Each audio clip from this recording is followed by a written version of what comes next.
વિભાપર ખાતે આવેલી સંમેલનનું આયોજન વિદ્યા ભારતી ગુજરાત પ્રદેશ અને શ્રી સરસ્વતી વિદ્યા સેવા મંડળ સંચાલિત શ્રી સરસ્વતી શિશુ મંદિર વિદ્યાલય વિભાપર ખાતે વાલી સંમેલનનું આયોજન કરવામાં આવ્યું। આ વાલી સંમેલન દરમિયાન નાગાલેન્ડ પ્રાંતના સંગઠન મંત્રી પંકજ સિયાજી ખાસ ઉપસ્થિત રહ્યા હતા। તેમણે 40 વર્ષના શિક્ષણના અનુભવો, નાગાલેન્ડ પ્રાંતની વર્તમાન સ્થિતિ અને તેમની વચ્ચે વિદ્યા ભારતીના કાર્ય સંદર્ભે માહિતગાર કર્યા હતા તથા તેમણે ગુજરાતના લોકોને નાગાલેન્ડ પ્રાંત આવવા અને તેમની શિક્ષણ વ્યવસ્થાની પરિચિત થવા માટે આહવાન કર્યું। તો બીજી તરફ સ્કૂલના શિક્ષકગણ દ્વારા સ્કૂલના પ્રાંગણને સુંદર શણગાર અને સ્કૂલના બાળકો દ્વારા ભવ્ય ગાન રજૂ કરવામાં આવ્યું હતું। આ કાર્યક્રમમાં વિદ્યાલયના ટ્રસ્ટીઓ, વ્યવસ્થાપકો, આચાર્યો, સંઘ રાષ્ટ્રીય સેવિકા સમિતિ, વિશ્વ હિન્દુ પરિષદ, ભારત વિકાસ પરિષદ, અખિલ ભારતીય વિદ્યાર્થી પરિષદ તેમજ ગ્રાહક પંચાયતના કાર્યકર્તા તથા ગ્રામજનો તેમજ પત્રકારો જોડાયા હતા। તેમ વિદ્યાલયના પ્રચાર પ્રમુખ હેમાંશુભાઈ પરમાર દ્વારા યાદીમાં જણાવવામાં આવ્યું હતું તો નાગાલેન્ડની ઉપસ્થિતિમાં પંકજ સિન્હાજી દ્વારા ત્યાંની પરિસ્થિતિ તેમજ લોકોના વિચારોની ગાથા સાથે વક્તવ્યો આપી શિક્ષણ માટેના કાર્યોનો ચિતાર રજૂ કર્યો હતો। Bureau report, speed news 17।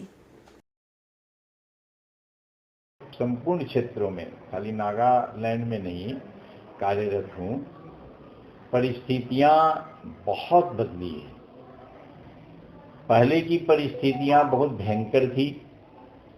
आए दिन गोली की आवाज़ सुनाई देता था, बम की आवाज़ सुनाई देता था।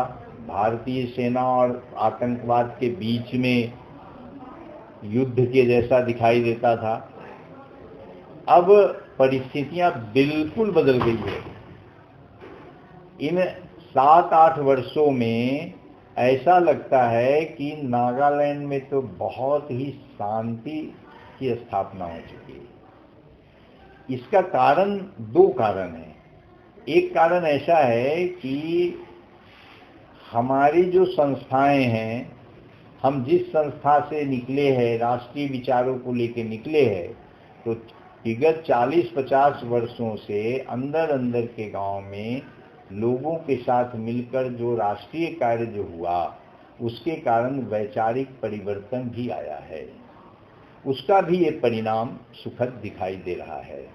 दूसरा कारण है कि भारत की जो सरकार वर्तमान में है, वो वास्तव में भारत की प्रकृति को स्थापित करना चाहती है। इसलिए सबको एक साथ लेके चलने की मानसिकता है।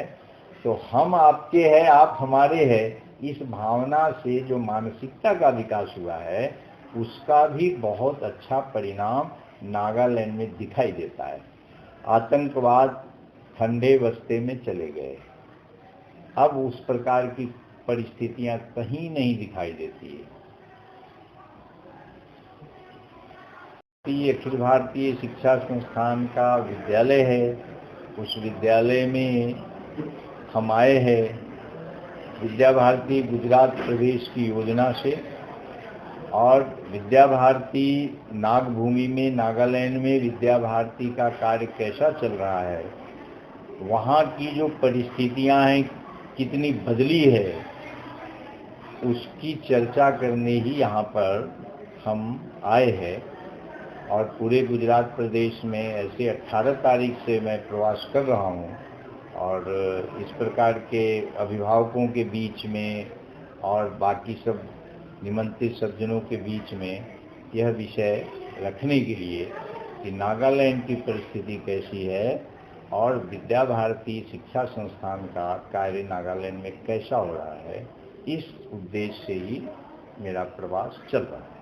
सर, खास करके किस तरह की परिस्थितियों का वहाँ पर सामना किया जाता है, क्या डिफिकल्टी किस तरह की रहती है? अब जो आप प्रश्न कर रहे हैं किस परिस्थितियों का, एक परिस्थिति थी आतंकवाद की परिस्थिति,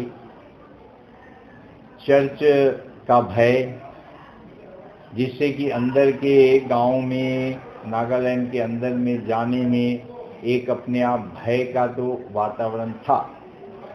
लेकिन जैसे जैसे उनसे निकटता बढ़ गई, वैसे वैसे अपने आप वो भय समाप्त होता गया।